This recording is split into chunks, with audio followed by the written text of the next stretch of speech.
Alta Profit, assurance vie, retraite, immobilier, le meilleur de l'épargne en ligne depuis plus de 20 ans. Le Conseil en Plus présente Sud Radio, les incontournables de la gestion de patrimoine. Thomas Binet. Et comme tous les jeudis soirs, nous sommes avec Stéphane Cohen, notre consultante en gestion de patrimoine et représentante de la société Alta Profit.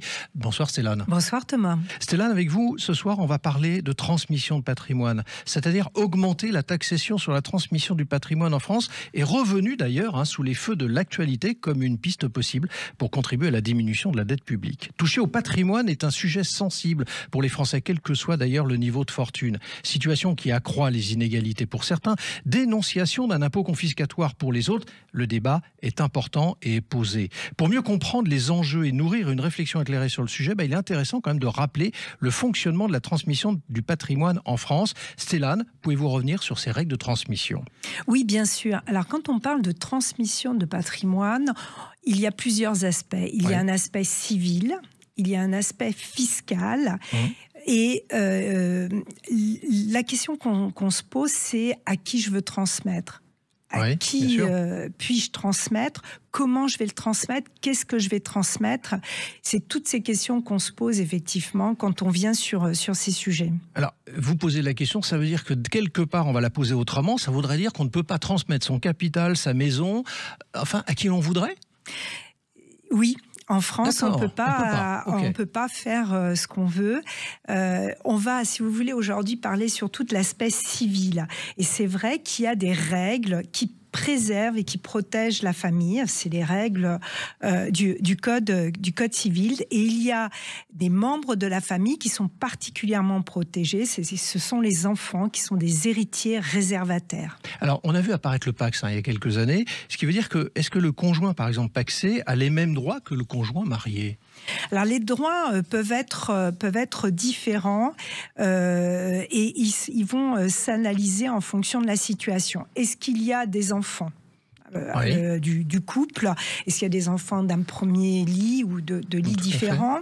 Et il y a également pour les conjoints mariés, le régime matrimonial qui est extrêmement important et qui va être aussi déterminant dans ce qui va se passer au moment de la succession. Oui. Voilà.